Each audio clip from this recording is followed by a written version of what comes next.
មកចូលរួមពិធីបុណ្យសពប្អូនស្រីបង្កើតរបស់តារាកំ pl ែងគឺបង្ក្រូត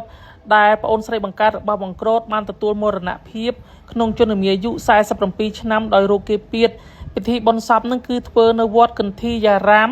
ហៅវត្តព្រែកថោងភូមិព្រែកថោងសង្កាត់ព្រែកលួងក្រុងអរិយស័ព្ទហើយថ្ងៃនេះផងដែរខ្ញុំបាទតំណាងឲ្យលោកជំទាវឆេងស្រីនាងក៏បានយកថវិកាបច្ច័យបុណ្យចំនួន$500មកចូលរួមក្នុងពិធីបុណ្យប្អូនស្រីបង្កើតរបស់បង្ក្រូតដែលបានទទួលមរណភាពជំរាបសួរពុកម៉ែបងប្អូនថ្ងៃនេះខ្ញុំបាទអឹមជីវ៉ានិងក្រុមការងារបានធ្វើដំណើរចូលរួមពិធីបុណ្យសពប្អូនស្រីបង្កើតរបស់តារាកំ pl ែងបង្ក្រូតដែលប្អូនស្រីបង្កើតរបស់គាត់បានទទួលមរណភាពហើយពិធីបុណ្យសពហ្នឹងគឺយកទៅធ្វើនៅវត្តបាទកន្ធីយ៉ារាមភូមិព្រែកថោងសង្កាត់ព្រែកលួងក្រុងអរិយស័ព្ទដែលយើងធ្វើដំណើរឆ្លងទន្លេពីមុខវាំងទៅក៏បានតាមអរិយស័ព្ទក៏បានណាពុកម៉ែបងប្អូនតាមស្វាយជ្រុំហ្នឹងក៏បានហើយខ្ញុំបាទធ្វើដំណើរនេះមកដល់វត្តកន្ធីយ៉ារាមហើយវត្តព្រែកថោងដែលពុកម៉ែបងប្អូនស្គាល់ហើយខ្ញុំបាទក៏ដឹកនាំក្រុមការងារធ្វើយ៉ាងណាទេដើម្បីមកចូលរួមក្នុងពិធីបុណ្យសពនេះហើយក៏តំណាងឲ្យលោកជំទាវឆេងសនាងផងដែរពេលមកដល់ក្នុងវត្តចឹងទៅឃើញថាបង្ក្រូតក៏រួមមកស្វាគមន៍ដោយថាពិធីបុណ្យសពរបស់គាត់នឹងទៅតែរៀបចំហើយណាមួយវិញទៀតប្អូនគាត់បានទទួលមរណភាពនៅបច្ចុប្បន្នមានអាយុ47ឆ្នាំដោយរោគគេពៀតហើយពិធីបុណ្យសពហ្នឹងគឺធ្វើនៅវត្តព្រែកថោងហ្នឹងហើយកម្មវិធីនេះគឺពុកម៉ែបងប្អូនហើយបងក្រូតគាត់ទៅមកដឹកប្អូនគាត់មកពី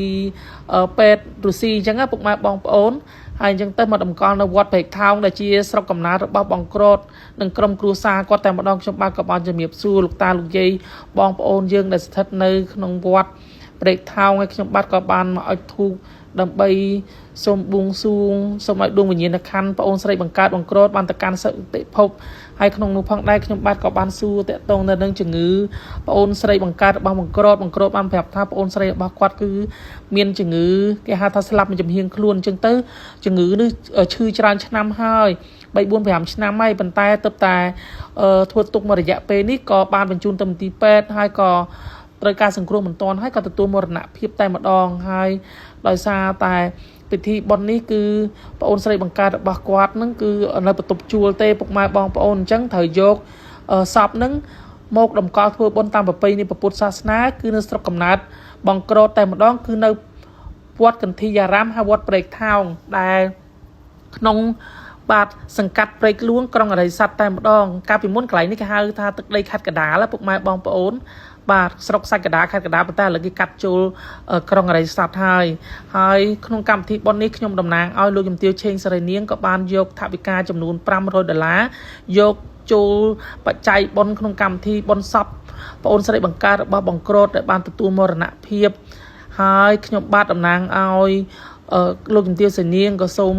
ចូលរួមលេខទុកយ៉ាងក្រៀមក្រំជាពិសេសនោះគឺថាចូលរួមសោកស្ដាយផងដែរចំពោះការបាត់បង់មនុស្សជាទីស្រឡាញ់ក្រុមគ្រួសាររបស់ខ្លួនដែលបាត់បង់មេដាបាត់បង់ប្អូនស្រីបាត់បង់បងស្រីបាត់បង់ភរិយាជាទីស្រឡាញ់ហើយដូច្នេះហើយគឺខ្ញុំបាទមានតម្រាមដៃ10ទេសូមបួងសួងឲ្យវិញ្ញាណក្ខន្ធបាទបងស្រីសភ័ណ្ឌដែលជាប្អូនស្រីបង្កើតបងក្រូតនេះសូមឲ្យបងស្រីសភ័ណ្ឌដួងវិញ្ញាណក្ខន្ធគាត់បានទៅកាន់សុគតិភពកុំបីឃ្លៀងឃ្លាតឡើយពិធីបុណ្យសពនេះគឺធ្វើនៅវត្តព្រែកថោងយើងហ្នឹងគឺនៅថ្ងៃហ្នឹងតែម្ដងពុកម៉ែបងប្អូនគឺថ្ងៃអាទិត្យទី30ខែមីនាឆ្នាំ2025នឹងត្រូវបូជានៅថ្ងៃទី31បាទចំថ្ងៃច័ន្ទទី31ខែមីនាឆ្នាំ2025នៅវត្តព្រែកថោងនឹងវេលាម៉ោង7ព្រឹកតែម្ដងពុកម៉ែបងប្អូនអើយហើយកម្មវិធីនឹងទៅចាប់តាមរៀបចំអញ្ចឹងពុកម៉ែបងប្អូនទោះបីថតទៅមានការខ្វះខាតឬមិនសមរម្យតង់ចំណុចណាសូមពុកម៉ែបងប្អូនមេត្តាខន្តីអភ័យទោសហើយខ្ញុំបាទក៏សូមចូលរួមរំលែកទុក្ខម្ដងទៀតចំពោះក្រុមគ្រួសារបង្ក្រូតបាទហើយខ្ញុំបាទមកកម្មវិធីនេះគឺឆ្លៀតពេលថ្ងៃនេះគឺថារវល់មែនតែនៅតែឆ្លៀតពេលដើម្បីមកចូលរួមយើងធ្វើមិនគេពេលមានទុកយើងចូលរួមរំលែកទុកគ្នាទៅវិញទៅមកពុកម៉ែបងប្អូនម្ដងគេម្ដងយើងទេអញ្ចឹងហើយគឺថាបានចូលរួមហើយពិធីបុណ្យ7ថ្ងៃយ៉ាងណាចាំខ្ញុំជម្រាបជូនបង្ក្រូតតាមក្រោយទៀតហើយនេះក៏បាញ់ AVA ផងលោកជំទាវសៃនាងបាទបាញ់ AVA ជូនទៅបង្ក្រូតដែលលោកជំទាវសៃនាងចូលជាបច្ច័យបុណ្យអញ្ចឹងបាញ់ឲ្យហើយទៅបាទព្រោះឲ្យគាត់បញ្ញាប់យកថាវិការទៅធ្វើបុណ្យធ្វើទានដែរអញ្ចឹងពុកម៉ែបងប្អូនតន់តនេអញ្ចឹងអរគុណច្រើនពុកម៉ែបងប្អូនមកខុសត្រូវយ៉ាងណាសម្រាប់ការទស្សនាវីដេអូនេះសូមពុកម៉ែបងប្អូនទាំងអស់គ្នាមេត្តាខន្តីអភ័យទោសដល់ខ្ញុំបាទអឹមជីវ៉ាផង នៅពេលនេះខ្ញុំបាទអឹមជីវ៉ាសូមអរគុណសូមគោរពលាបាទ